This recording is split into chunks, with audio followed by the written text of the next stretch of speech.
Good morning mga kajak. Eto, at meron na naman tayong customer. So, hindi na natin papakita, no? Pero, anyway, pumunta sila dito. May concern sila at lagi ko binabanggit na dapat proper yung pag-aayos natin. So, hindi naman tayo perfect sa paggagawa. Hindi naman din tayo perfecto. Siyempre, pero make sure na tama yung ginagawa natin. So, eto, dinialysis na yung kanyang BIOS, pero ganun pa rin. You know, lumalabas pa rin yung check engine. Alam nyo mga kadyak, kasi hindi kasi na-address ng tama. So, ngayon, i-check natin yung mismong problema, yung mga solenoid niya. So, ito, Toyota Vios na naman. Kakahapon lang ito, isang araw lang, meron din tayong customer. Pero, i-check natin kung ano ang sira ng kanyang automatic transmission. Dinudukot na yung mga solenoid. Mga kajak. Ayun, maganda umaga. Ayan. So, no need na ibababa ang transmission mga kadyak. Nadudukot naman yung mga solenoid na yan. So, pagka nadukot na natin yan, check na natin yan kung alin doon ang mga sira. So, ilang solenoid yan mga kadyak? 5 yan. Pero usually nasisira lang yan 2. Okay. Yung sira. Ayan. 55 pataas, shorted na yan. Kaya parehas silang sira. Ngayon, ang maayos na solenoid, 13 to 14 kasi lang yan dapat ang reading. So shorted, kaya kahit anong hindi nila magagawa yan. Ayan. Ito yung ating buo at saka tignan yung kulay. Kasi ito nasusunog. Ayan, compare natin. Ngayon, pag titignan natin yung kanyang difference, yung good yung good, ito yung good. 13 lang to 14. Nakuha niya? Ayan, ang good. So, itong sa inyo, talagang bad na siya. Ayan, Pareho na po siyang bad. Bad, parehas na siyang bad. Ang normal na mga solenoid, itong ganito. Pagka, ayan, green pa, may kulay pa siya. Parehas na green. Pero surplus to mga to, pero magaganda. Ayan, parehas na good yan. 13 to 14 yan. Palitan na po natin. 2. Ayan. Hindi na po yan ilaw. Yung ilaw ng...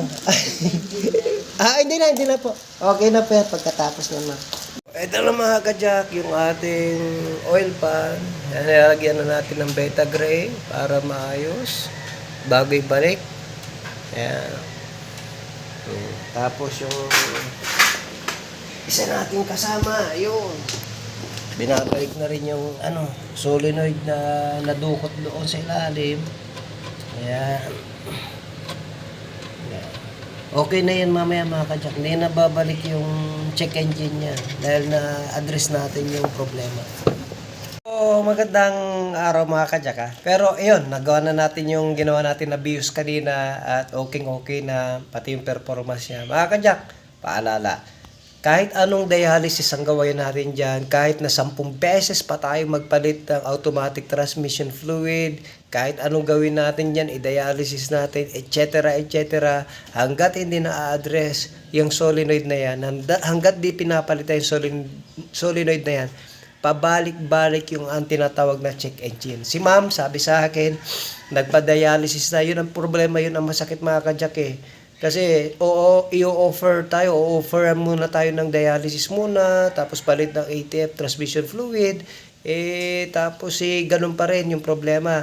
Shift solenoid pa rin, lalabas pa rin check engine, kasi hindi na-address. Pero anyway mga kadyak, ito lagi ko sinasabi, pagka ganun ang problema, ipacheck nyo po, lalo na sa may mga kabisado na yan, yung problema ng mga solenoid na yan.